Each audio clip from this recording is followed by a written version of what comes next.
الحمد لله نحمده ونستعينه ونستغفره ونؤمن به ونتوكل عليه ونعوذ بالله من شرور أنفسنا ومن سيئات أعمالنا من يهده الله فلا مضل له ومن يضلله فلا هادي له ونشهد أن لا إله إلا الله وحده لا شريك له ونشهد أن محمدا عبده ورسوله أما بعد فأعوذ بالله من الشيطان الرجيم بسم الله الرحمن الرحيم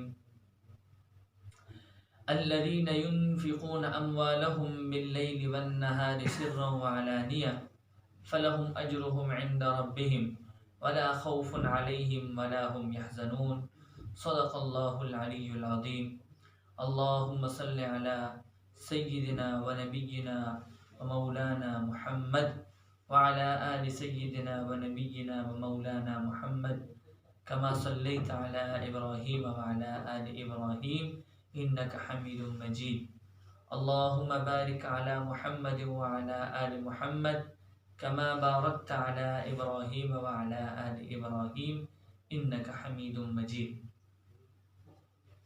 میرے عزیز دوستو، میرے بزرگوں اور امت مسلمہ کی مقدس ماں اور بہنوں، السلام علیکم ورحمۃ اللہ وبرکاتہ. جو آیات مبارکہ میں نے آپ حضرات کے سامنے تلاوت کی ہے، اللہ رب العزت سے دعا ہے کہ اللہ رب العزت ایسی باتیں مجھ سے کہلوائے کہ جو ہم تمام کے لیے فائدہ مند ہو اور اس پر عمل کرنا ہم تمام کے لیے آسان ہو. میرے عزیز دوستو، سرکار دو عالم صلی اللہ علیہ وآلہ وسلم نے قیامت کا منظر کشی کرتے ہوئے ارشاد فرمایا کہ قیامت کا منظر ہوگا اور اس وقت ہر ایک بندہ اپنے اعمال کے بقدر پسینے میں ڈوبا ہوا ہوگا. حدیث مبارکہ میں آتا ہے کوئی اپنے ٹخنوں تک ڈوبا ہوا ہوگا، کوئی اپنے گھٹنوں تک، کوئی اپنے ناف تک، کوئی اپنے کندھوں تک، اور کوئی پورا کا پورا پسینے میں ڈوبا ہوا ہوگا. سورج 1.5 نیزے کے فاصلے پر ہوگا اور ایسے عالم میں کہ جب ہر ایک نبی نفسی نفسی کا نعرہ لگا رہا ہوگا، ایسے عالم میں کچھ لوگ ایسے ہوں گے جو سرکار دو عالم صلی اللہ علیہ وآلہ وسلم ارشاد فرماتے ہیں کہ ایسا خطرناک منظر ہے کہ جس کو خود اللہ رب العزت نے شیء عظیم کہا ہے، کہ جب قیامت کا وقت آئے گا تو اس کو اللہ رب العزت نے شیء عظیم کہا ہے. اور اس وقت کے متعلق اللہ رب العزت نے اپنی کلام پاک میں ارشاد فرمایا کہ یوم ترونها تذهل كل مرضعة عما ارضعت وتضع كل ذات حمل حملها وترى الناس سكارى وما هم بسكارى ولكن عذاب الله شديد. اس وقت کے متعلق اللہ رب العزت نے اپنے کلام میں فرمایا یوم یفر المرء من اخیہ وامہ وابیہ وصاحبتہ وبنیہ، کہ ماں اپنے بچوں کو پھینک دے گی، حاملہ اپنے حمل کو ضائع کر دیں گی، ہر ایک اس اپنے اپنا ہوش کھو بیٹھے گا، مدہوش ہوگا، بے ہوشی کے عالم میں ہوگا. ایسا لگ رہا ہو جیسے وہ نشے کی حالت میں، لیکن وہ نشے کی حالت میں نہیں ہوگا. یہ اللہ کا ایک عذاب ہوگا. یہ ایسا دن ہوگا کہ جس دن ہر ایک اپنے کو اپنے سے جدا کر دے گا. یفر المرء من اخیہ وامہ وابیہ وصاحب، اگر باپ ہے تو اپنے بچوں کو اپنے سے جدا کر دے گا، ماں اپنی بیٹیوں کو اپنے سے جدا کر دے گی، خاوند اپنی بیوی کو اپنے سے جدا کر دے گا، دوست اپنے دوست کو اپنے آپ سے جدا کر دے گا. ایسے عالم میں، ایسے خطرناک عالم میں کچھ لوگ ایسے ہوں گے کہ جسے اللہ رب العزت نے اپنے عرش کا سایہ نصیب کیا ہوگا اور اللہ کے عرش کے سائے میں وہ لطف اندوز ہو رہے ہوں گے، ایسے عالم میں وہ خوب مزے اٹھا رہے ہوں گے، خوب مزے اڑا رہے ہوں گے۔ فرمایا کہ وہ لوگ ایسے لوگ ہوں گے کہ وہ لوگ ایسے اعمال کرنے والے ہیں کہ جن اعمال کے متعلق میں نے اس آیت مبارکہ میں اشارہ دیا ہے کہ الذین ينفقون اموالهم باللیل والنہار سرا وعلانیہ، کہ وہ فرمایا اللہ رب العزت نے کہ میرا جو بندہ میرے راستے میں اپنے اموال میں سے جو کچھ خرچ کرتا ہے، میرے عزیز دوستو، ایک تو خرچ کرنا وہ ہے کہ جو اللہ نے ہم پر فرض کیا ہے، اللہ نے ہم پر ایک چیز فرض کر دی تو اب وہ ہمارے اوپر لازم ہے۔ ایک وہ چیز ہے کہ جو اللہ نے ہم پر فرض نہیں کی لیکن اس کے باوجود ہم کر رہے ہیں، تو اس عمل کے متعلق یہ آیت مبارکہ ارشاد فرما رہی ہیں۔ اس آیت مبارکہ میں ارشاد باری تعالی ہے الذین ينفقون اموالهم باللیل والنہار سرا وعلانیہ، کہ میرا وہ بندہ جو میرے راستے میں اپنے اموال میں سے اعلانیہ خرچ کرتا ہے یا چھپ کر خرچ کرتا ہے، فلہم اجرہم عند ربہم، ان کے لیے ان کے رب کے پاس اجر ہے۔ اللہ فرماتے ہیں کہ میں ان کو اجر دوں گا۔ اور اللہ کا اجر کیا ہے؟ اللہ کا اجر میرے عزیز دوستو دیگر آیات مبارکہ میں جو اللہ کی طرف سے اجر ہے، سب سے پہلا وعدہ مغفرت کا ہے۔ سب سے پہلا وعدہ اللہ نے فرمایا کہ ایسے بندوں کی میں مغفرت کر دیتا ہوں۔ دوسرا اللہ رب العزت نے ارشاد فرمایا کہ ان کو میں اپنے فضل میں سے عطا کرتا ہوں۔ اور اللہ کا جو فضل ہے میرے عزیز دوستو یہ بہت بڑی نعمت ہے۔ اللہ کا فضل مل جانا میرے عزیز دوستو یہ دنیا کے اندر بہت بڑی نعمت ہے، اور اللہ کا فضل ہمیں اللہ کے راستے میں مالوں کو خرچ کرنے پر ملتا ہے۔ اور ان لوگوں کے متعلق سرکار دو عالم صلی اللہ علیہ وسلم نے ارشاد فرمایا کہ جب قیامت کا منظر ہوگا تو یہ لوگ اللہ کے عرش کے سائے میں، اللہ کے عرش کے سائے میں دسترخوان پر بیٹھے ہوئے ہوں گے اور لطف اندوز ہو رہے ہوں گے۔ اور وہ کون ہیں؟ یہ وہ ہیں کہ جو چپ کر اللہ کے راستے میں خرچ کرتے ہیں، چپ کر ایسا خرچ کرتے ہیں کہ اگر دائیں ہاتھ سے دے رہے ہیں تو بائیں ہاتھ کو پتہ نہ چلے، ایسا خرچ کرتے ہیں میرے عزیز دوستو۔ کتابوں کے اندر ایک واقعہ لکھا ہے، مالک ابن دینار رحمۃ اللہ علیہ نے یہ واقعہ بیان کیا ہے کہ مدینہ منورہ کا ایک تاجر تھا، بڑا نیک تاجر۔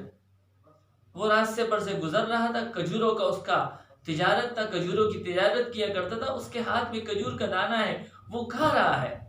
اچانک سامنے سے ایک سائل آتا ہے، وہ کہتے ہیں بھوک لگی ہے، اللہ کے لیے کچھ دے دو۔ تو اس کے ہاتھ میں کھجور کا دانہ ہے، وہ آدھا کھا چکا ہے اور باقی آدھا وہ اس سائل کو دے دیتا ہے۔ اس سائل نے وہ کھجور کا دانہ کھا لیا۔ میرے عزیز دوستو پھر بعد میں جب اس کی موت کا وقت قریب آیا تو اس نے وصیت کی کہ میرا فلاں مال اور میرا فلاں باغ اور میرا فلاں گودام یہ اللہ کے راستے میں وقف کر دیا جائے تاکہ مجھے اس کا ثواب ملتا رہے۔ اور وراثت میں اپنے جو میراث تھا وہ تقسیم کر دیا اور وصیت کے مطابق وہ باغ کو اللہ کے راستے میں وقف کر دیا۔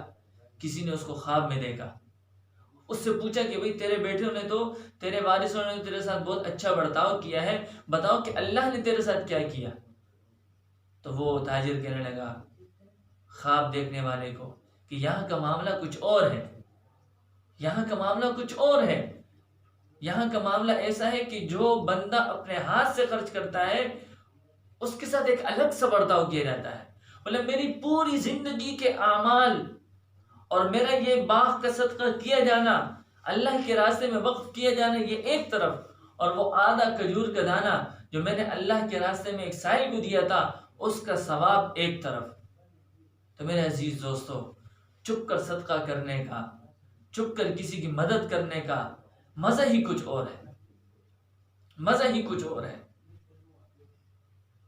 ایک واقعہ کتابوں میں نے پڑھا کہ ایک سفیان ثوری رحمۃ اللہ علیہ راستے پر سے گزر رہے ہیں، بہت بڑے امام ہیں سفیان ثوری رحمۃ اللہ علیہ، راستے پر سے گزر رہے ہیں۔ انہوں نے دیکھا کہ ایک جگہ پر جمع غفیر جمع ہے،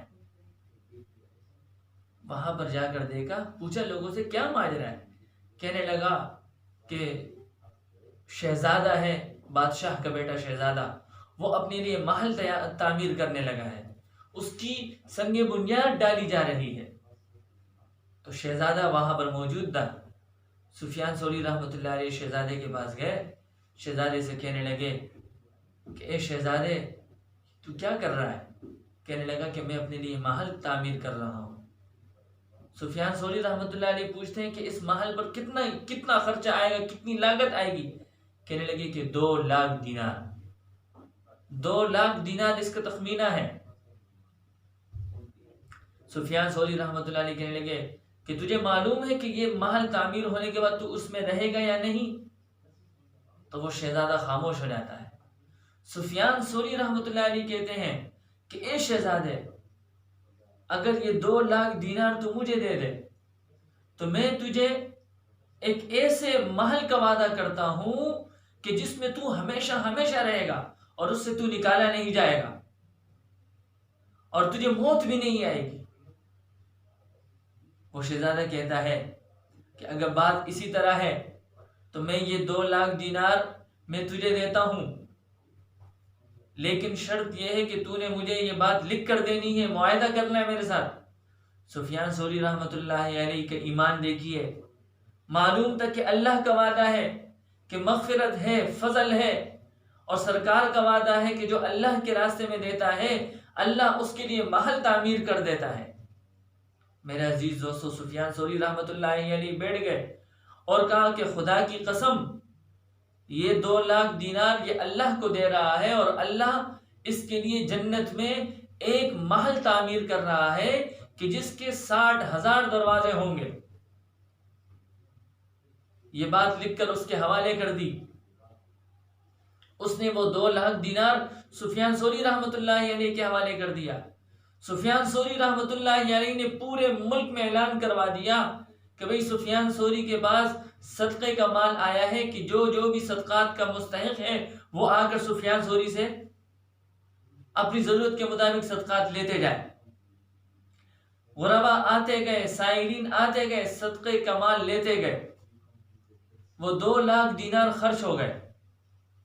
3-4 دن بعد سفیان ثوری رحمۃ اللہ علیہ ایک رات تہجد کے لیے اٹھے، جیسے پاؤں رکھے جانماز کی طرف تو پاؤں کے نیچے ایک کاغذ لگا۔ انہوں نے جب وہ رقعہ اٹھایا اور رقعے میں دیکھا تو کہ اس شہزادے کا مکتوب تھا اور اس میں سفیان ثوری رحمۃ اللہ علیہ کو جواب دیا گیا تھا کہ خدا کی قسم تیرا رب بھی سچا ہے، تو بھی سچا ہے، آج رات میں نے خواب میں جنت کے اندر اپنا محل دیکھ لیا۔ تو میرے عزیز دوستو، اللہ کے راستے میں خرچ کرنے کا جو اجر ہے میرے عزیز دوستو بہت بڑا ہے، اور اپنے ان اجور کو یہ خراب مت کریں۔ فرمایا یا ایھا الذین آمنوا لا تبطلوا صدقاتکم بالمن والاذی، کہ اپنے صدقات کو لوگوں کو احسان جتلا کر اور تکلیف دے کر باطل مت کرو میرے عزیز دوستو، خراب مت کرو۔ ہم لوگوں کے ساتھ احسان کر جاتے ہیں اور پھر اس کو احسان جتلاتے ہیں، ہم لوگوں کے ساتھ بھلائی کر جاتے ہیں پھر احسان جتلاتے ہیں کہ میں نے تیرے ساتھ فلاں وقت میں یہ کام کیا تھا، آج تو میرے سامنے کھڑا ہے۔ میرے عزیز دوستو، اس سے اپنے آپ کو بچائیے، اس سے اپنے آپ کو بچائیے، شیطان کے مکر و فریب سے اپنے آپ کو بچائیے، اور اپنے لیے ایسا راستہ اختیار کریں جو اللہ رب العزت نے بھی ہمارے لیے پسند کیا ہے اور سرکار دو عالم صلی اللہ علیہ وآلہ وسلم نے بھی ہمارے لیے پسند کیا ہے۔ میں انہی باتوں پر اکتفا کرتا ہوں۔ وآخر دعوانا ان الحمد للہ رب العالمین۔